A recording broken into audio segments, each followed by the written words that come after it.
Hi guys, and welcome to the Shirley Ryder show. I'm wearing a hat today because I'm talking about narcissism and I'm like a virgin, and that's one tactic of narcissism is gaslighting. So we're going to be looking at that. In case I fail to mention, gonna make it clear to you, you're more than an adventure. Someone new. You're more than a ride on a Ferris wheel that spins me around and around. But baby, look at me. Around and around you spin me. Around and around. Around and around you spin me, boy. Feel my heart thumping like a bumper car. You spin me up to the end of the queue and race me up from the start. I thought the fair were closed and all the thrills were gone. But baby, look at me. Around and around you spin. Around and around you spin me, boy. So spin me, boy. Spin me, yeah, yeah. Spin me, boy.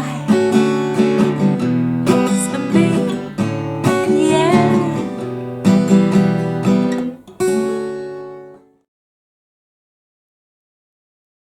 So, first of all, can you define psychological violence?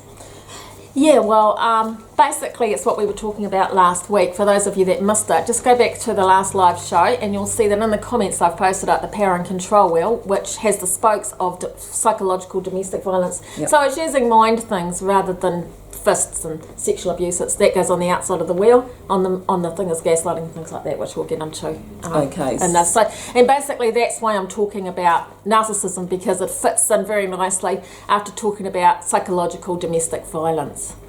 Okay, so exactly what is narcissism? Good question, I'm glad you asked that. I heard it was a Greek god. Well, actually, funnily enough, there was a guy, I think it was called Narcissus, wasn't he? Or yeah. Narcissus, yeah. maybe. And he became really obsessed with looking at his amazing looking face. He thought he was very good looking, and the reflection of the stream, apparently. A little bit like Lucifer, really, isn't it? Don't say it's like me. I do take a lot of selfies, but... Anyway, so, yeah. So I guess... What was the question again? What exactly is it? Narcissism. Okay, so it's basically a type of psychological abuse yeah. played out on a victim. It can be in any sort of a situation. I think probably, workplace or, like you get bullies at school or whatever, but usually it's, it can quite often be in a relationship or a marriage, yeah. and it can be, I would point out here, it's not always males that are instigators, though it can be females, and they usually... What they do is usually a little bit different to how a male operates, but not always. The narcissist appears to have high self-esteem usually, but at the very core of narcissism is actually low self-esteem. In fact, so low that they've actually replaced their true identity with a false ego or a false identity. They need validation from the outside world to fill an empty void, and they get this from the world, and this is called narcissistic supply, or a better word, a more friendly, user-friendly word I feel is fuel. So they're gaining, if you think of a car, it runs on fuel. So when I say fuel, it's like our victim's reactions or victim's emotions or things that way that they're hurting them, or that the victim is praising the narcissist is what they're feeding on, so they need that to feed. Right. I think that, does that make sense? Yeah. Yeah.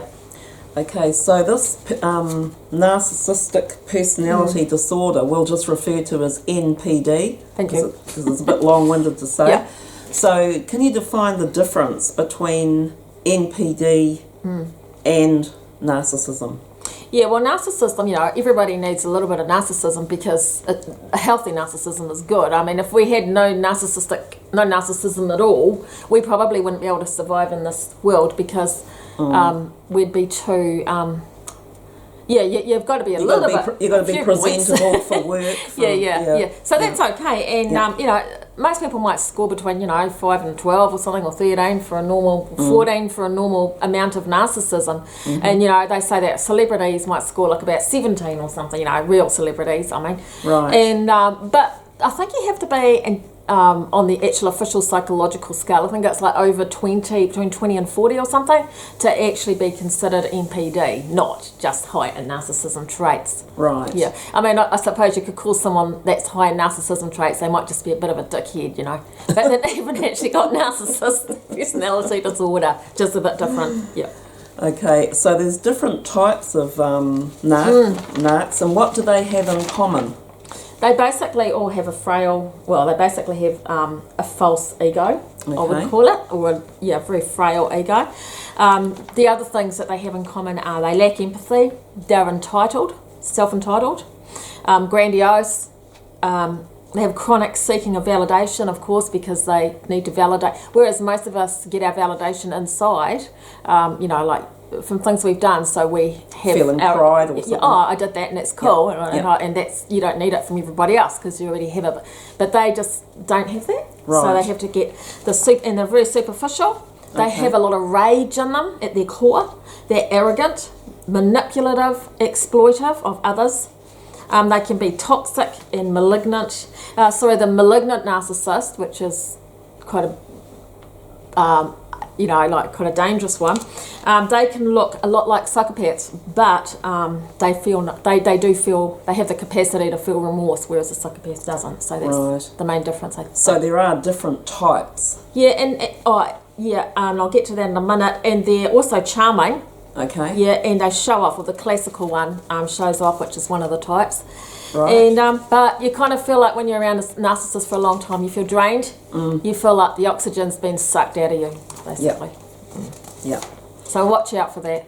Right. Yeah. So of these different types of narcissism, which disorders can hang out with NPD? Okay. Oh, sorry. Did you just want to go back? Where we're up to? I was talking about the I asked you about the different types. Yeah, of so I'll get onto that now. Okay. So I was just finishing the last bit. So there's the Covert Narcissist, which is the vulnerable. Yeah. The vulnerable one. So they present with, oh, woe is me all the time, and if only the world knew how great I was, but they've overlooked my amazing talent, or that that's the sort of covert. They're always moaning and groaning. Okay. The communal is the one that sort of. They do like a lot of charity work, but it's all to get that selfie or get that right up on the paper. It's not really about the charity itself. It's to get the attention that they need. Validation, once again.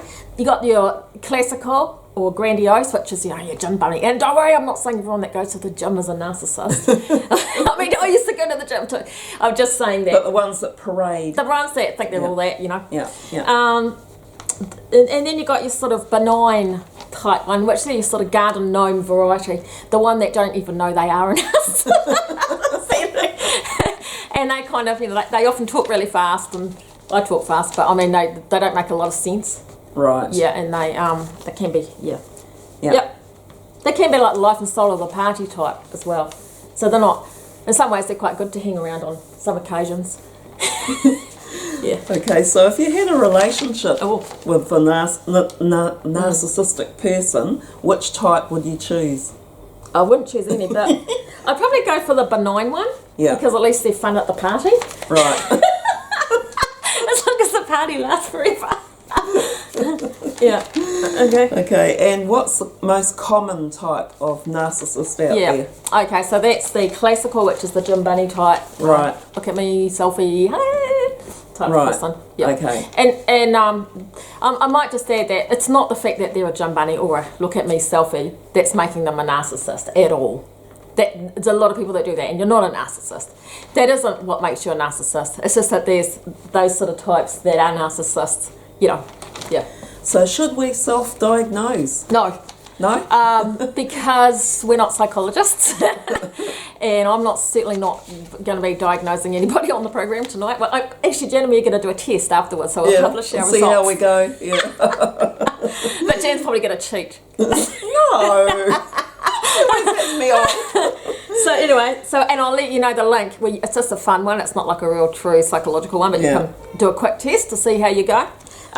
So where can we get more info on the topic? So, well, there's lots of places, but obviously books on Amazon, things like that. The library, I don't know. But I would recommend, if you've got the internet, there's a lady called Dr. I can't say her name. Romane. Glenn's online, you might be able to help me. No, he can't, so he can't talk. I think you say it Romane or something. So she is wicked. She's a trained psychologist, and she specialises in narcissism. Right. Very, very interesting, and she does a lot of talks, and I'll drop that link in the comments. And also another guy that I think is amazing is, if you want a view from a the high thinking narcissist, someone that knows what highly we're talking intelligent, about, but he is a malignant narcissist. Yeah. This guy, H.G. Tutor, his fake name is, he's not his real name. He's written a lot of books, and he's also, he has his own Facebook page, and he has his own blog. So I will write that in the links too later on, because he's amazing. So is this where narcissistic people can get help? No. So that's for the victims, is it? Yeah, more for the victims. Okay.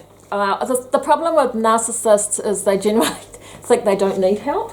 Okay. Because they think they're all that. So it's quite a miracle. I think they'd have to be really crushed to get to that stage. And right. I won't say, some people say you can't help a narcissist, but I don't want to say that, because I like to think that everyone can be helped. Yeah. And it's not up to me to, especially with no qualifications, to say that. So I'm not saying that. So if you're a victim of narcissism and you want to protect yourself, where can victims get help in protecting themselves? And Okay, so you'd probably just go to go to a counsellor, I guess. Yeah. I would just say too, if you realise that someone very close to you is a narcissist, like say your partner or something like that, just be very careful. Don't call them a narcissist. That's probably the worst thing you can do, because they don't like to be demasked, because they got to protect that self-ego, false self-ego at all times.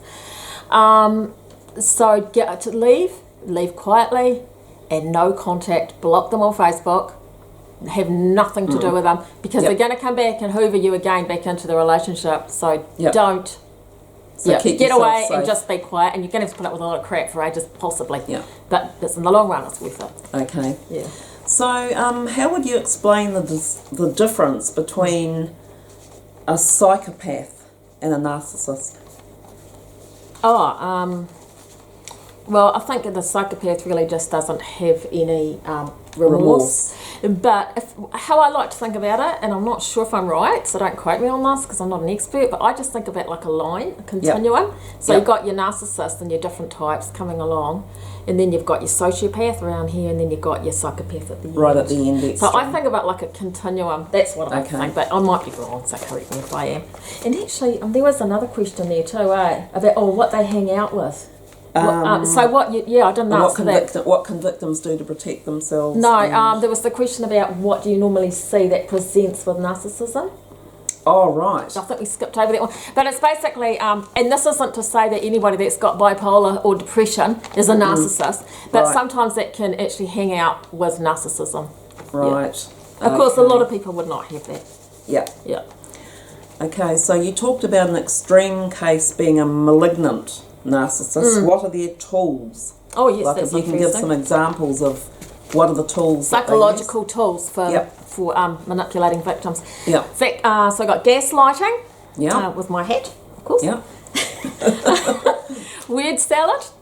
Yeah. Interesting one. Love bombing, devaluation, the silent treatment, triangulation, smear campaigns, flying monkeys, and the Hoover.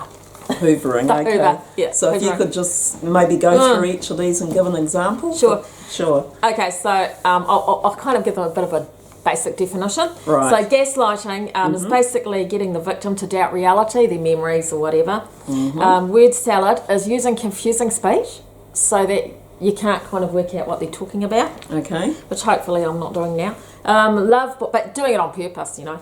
Yep. Love bombing, showering a victim with gifts and attention in order to manipulate them for what you want, especially in the beginning of a relationship. Yep. Or pulling them back in, Yep. I guess. Yeah. Yep. And, you know, they knock them off balance too Yep. with a devaluation. Which is like putting the victim down and putting them back in their place, or whatever means you have to use to Knocking devalue. So 1 minute you're saying they're really cool, giving them a gift, and then the next minute You're pull the putting them rug down. out and you're putting them down in Yep. some way. Yeah. Okay. So if Silent treatment? Yeah, the silent treatment is freezing the person out as a punishment. You know, like we all sometimes are a bit silent. I am too if I'm pissed off. But that's one thing, but to be using it as a tactic to punish someone for hours and hours or days and days is quite different. Especially methodically when they haven't even done anything. Yeah. Yeah. Yeah. Triangulation is a form of manipulation where it's a tactic when one person will not talk to another, so they won't use the communication with the other person, and instead they go to a middle person, leaving the third person out of the loop. So the actual person that's supposed to be getting the communication does not have any communication, and they're just left right out. It could happen with the kids thing, I suppose. Could be one if you've got kids together. That could be one, or it can happen in lots of ways. Yeah. Okay. Smear campaign? Yes. Oh, So this is a nasty one. So the smear campaign is basically a campaign where the narcissist has been found out and is going on damage control by portraying the victim as something like crazy, a drunk, a gold digger, whatever it is, or everything bad. To deflect away to from everybody them. else. So deflect away from what they are doing. Yeah. And it makes it look like the other person Is the evil is the actual evil one, yeah. Yeah. Yep. We know exactly. And we don't, but we won't say what they are. No. And yeah, so Okay, and a flying monkey? now the flying monkeys are interesting. They're basically just the enablers of the narcissist. Right. So they can be actually the most dangerous because you know you've worked out the narcissist, you've taken the mask off, you know who they are, you've got out of whatever relationship or friendship it is, you've distanced yourself, you're having no contact, Right. you've blocked them on Facebook, social media and everything else. So what happens next is you've got these people that Could be a mutual friend? yeah, and mutual friends or whatever, Yep. and they're usually really innocent, lovely people, and they just haven't seen through the narcissist. They're not bad people, but Yep. unfortunately they're blinded, just like you were, by the sucked into that narcissist, and they're person's- sucked into their little world, Yep. and they're believing all the crap about you, and the narcissist could really be using these people to help spread their rumours about you, Yeah. and not just that. That's gone out of my head now. Anyway, so you've actually got to cut them off. Right. Oh, and yes, spread rumours about you, or I'll come into my So head they're and flew out enabling. again. Yeah, enablers basically, yeah. And you do need to cut those people off until they come around and realise that the narcissist is the narcissist and not you. Still influencing them. Yeah, because that's another thing. You quite often get narcissists saying that the victim is the narcissist. It can get quite confusing. Exactly. Yeah. And another term you used, hoovering. Can you explain hoovering? Yeah, so hoovering, I've got that one written down, is basically when the narcissist comes back, and they will, to suck the victim back in. So it's called hoovering because it's like a vacuum. So you're sucking them back into the vacuum, Right. into their vortex of abuse in order to obtain more fuel Yep. from the victim again, Right. and ultimately take everything that they've gained while they've been away from them Right. and then destroy them a second time. And that's Okay. basically what happens. And it can happen years later. It may not happen immediately. They might use lines like, oh, I miss you, or, oh, can't we just be friends? Yeah. No! You've got to say no contact. They might flaunt a new partner in front of them. Yep. Yep. Say, oh, I've changed. They don't normally change, guys. Holiday hoovering is that too, when you've got like your social media, they're using the social media or texting or something, you know, showing their pictures everywhere, so you're feeling kind of, those are just some of the ways that they could operate. And you mentioned there are levels of narcissism. Can you explain? Well, according to H.G. Tudor, Right. who I've read quite a bit of, there's the lesser narcissist, Yep. the mid-range, Yep. and the greater narcissist. And the lesser is goes back to the garden gnome variety. Right. It doesn't really know that they're a narcissist at all. Probably just it doesn't know what they're doing. Then you've got your mid-range, which it probably half the time doesn't know they're a narcissist either. Yeah. It's really the greater. According to H.G. Tudor, they are usually the real master manipulators that know what they're doing and dangerous. And deliberately set up things, Yeah, see, some of these lower down ones, although they're dangerous, that you might look at them and just think they're kind of dickheads, Yeah. Not rather than these aren't the dangerous ones, the greater ones, because they actually know what they're doing. Okay. That's not to say that they're all toxic, but yeah. So, can you recommend any helpful resources? Yeah, so once again, Dr. Ramani on YouTube, and I'll leave the link, H.G. Tudor.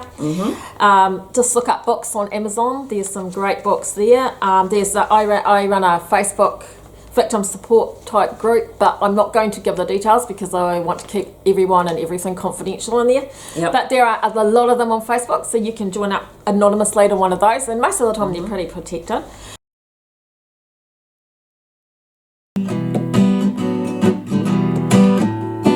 Caught in the web of traffic and jams, crashes and viruses, here I am, alone I called Lucy the Great, social media queen of the apes, and right here beside me is Control the King, slays my dragons, does wonderful things, not so the Spidey, you see he's immune, sunset down morning, night and noon, the web can be tricky, the web can be sticky, the web is the trap, the spider is pretty, here is the juke is alive, so Donna, get twit face, you'll see him thrive, like all the songs, now he's dead and he's gone, the hairy black spider won't be gone that long.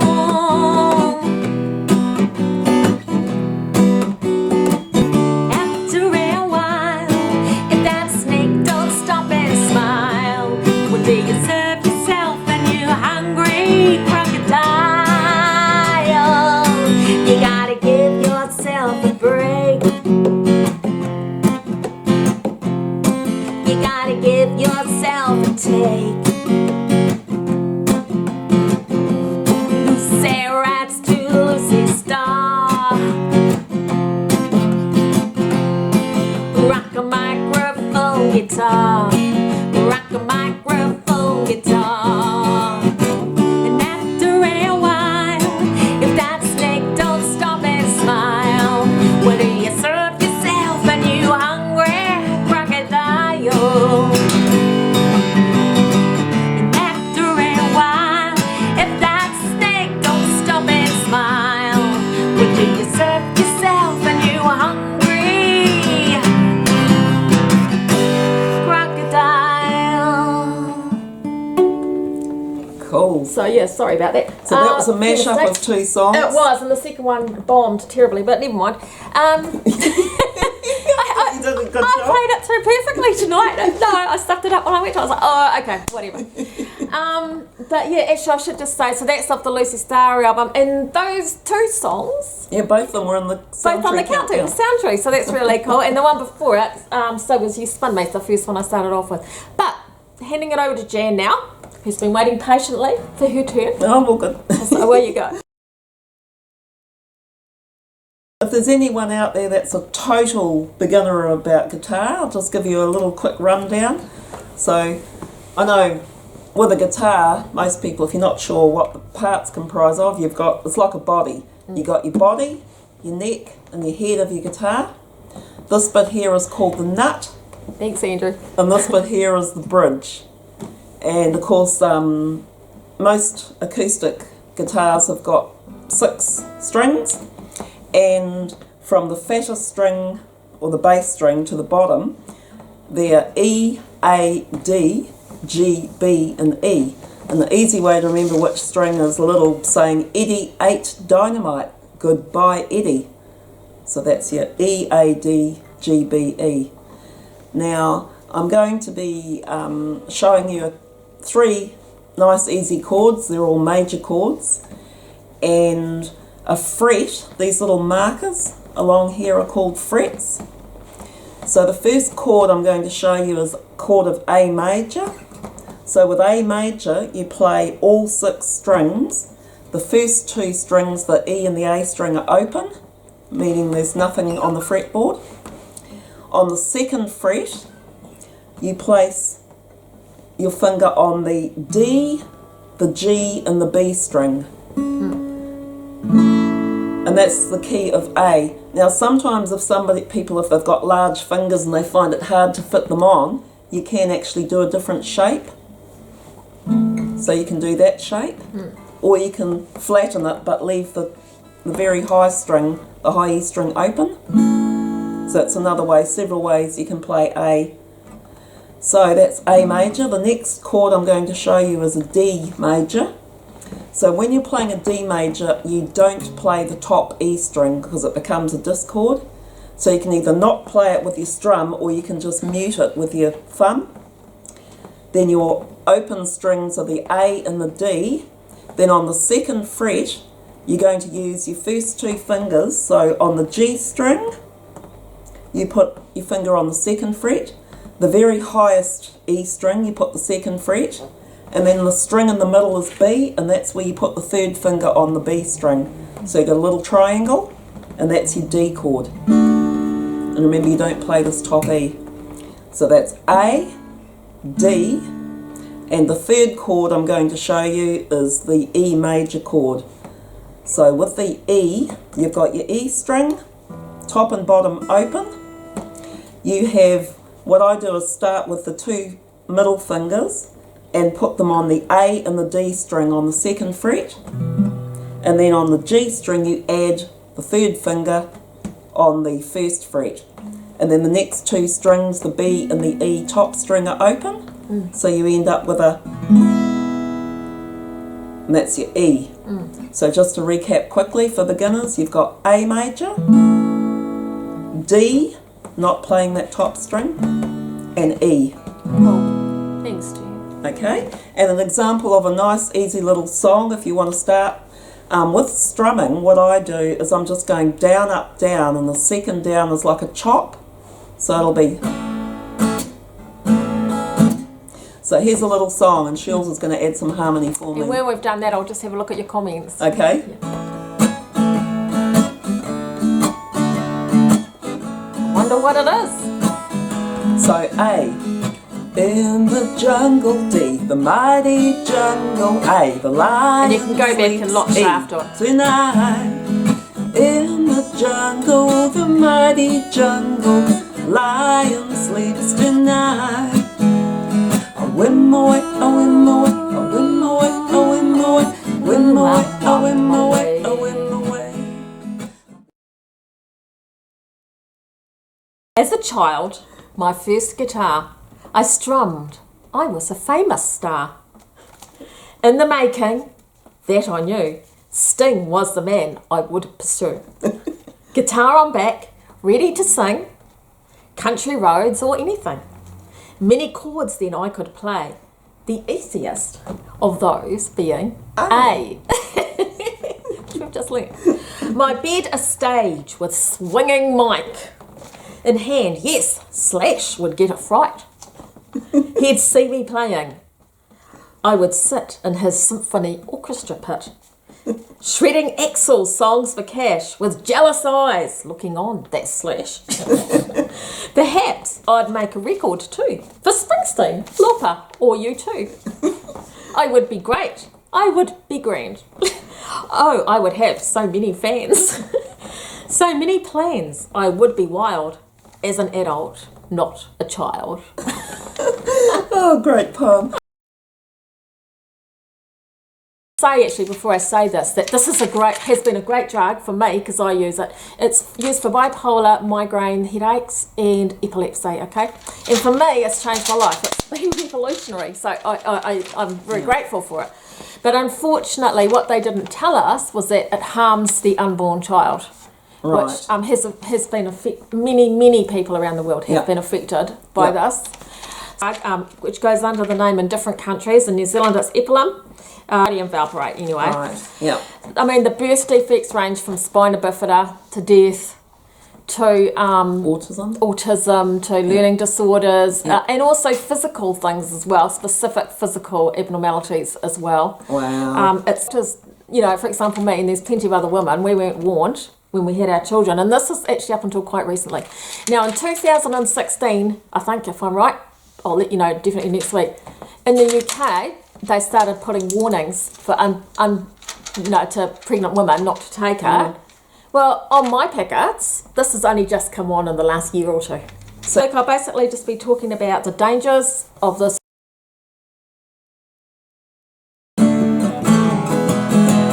When I first met you, I was looking round. The place where I was working was about to shut down. You said to me, baby, it'll be okay. I know a place where you can stay for 3 years. Then you kicked me out, honey, 3 years. You think I'm after your money, 3 years. I don't think it's very funny. Spent a lot of time running around for you. I'll get my revenge when my inheritance comes through.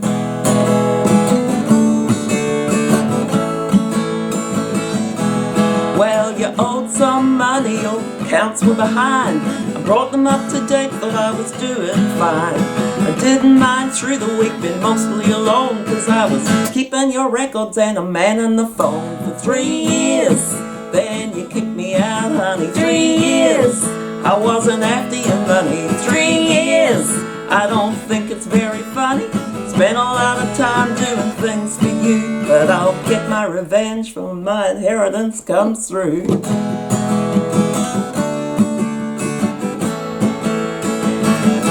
Well, you can put out your rubbish, scrub your own room, do the dishes and the laundry, all the things I used to do.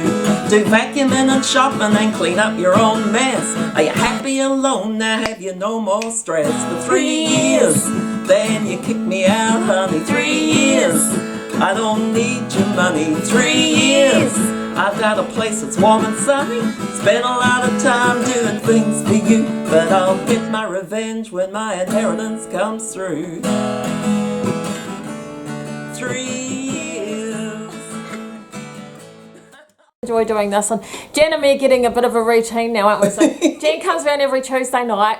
Well, every Tuesday. Now we're starting going, we've extended it. We now have a business meeting, folks, at the Robert Harris Cafe. Oh, gosh.